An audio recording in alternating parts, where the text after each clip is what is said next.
আপনি এতদিন আমার সাথে টাইম পাস করছেন? হুম। বাহ, আশা করিনি আপনি আমাকে ঠকাবেন। কি আশা করছিলেন? আমি ভাবছিলাম সারা জীবন আপনি আমার সাথে থাকবেন। আসলে আমি চাইছিলাম তোমার পাশে থাকতে, কিন্তু পরিস্থিতি থাকতে দেয় নাই। আসলে আপনি আমাকে মন থেকে কখনোই চাননি, যা ছিল সব আবেগ। তোমার মনে হয় তোমার প্রতি সব আবেগ ছিল আমার? মনে হওয়ার কি আছে, নিজে চোখেই দেখছি।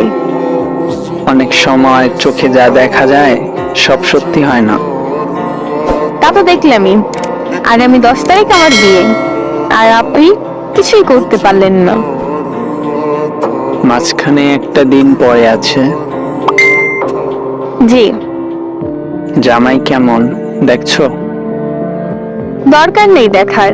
যেখানে আপনাকে আমার জীবন সঙ্গী হিসাবে মানছি, সেই জায়গায় অন্য কাউকে জায়গা দিতে পারবো না।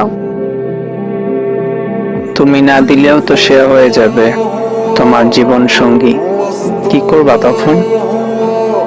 মানতে হবে, বাট সমাজের সামনে, তার সামনে আমাকে তার হতেই হবে। কিন্তু আমি যে নিজে মানতে পারবো না। আচ্ছা, কিছু কথা জিজ্ঞেস করতে পারি? বলে, আজকে হয়তো শেষ কথা। আমাকে অনেক ভালোবাসতা, তাই না? বাসি এখনো। কতটুক হবে আমার প্রতি ভালোবাসা? মৃত্যুর আগ পর্যন্ত থেকে যাবে। আমাকে এত ভালোবাসছো কেন? জানি না, এইটার উত্তর অজানা। শুধু একটা কারণ দেখাও, শুধু একটা। দিন শেষে যে একটু শান্তি দিতাম। এই শান্তিটুকুর জন্য এত ভালোবাসা? জানি না, তবে ভালোবাসি। এত ভালোবেসে কি হলো? 10 তারিখ অন্য পুরুষকে ভালোবাসবা?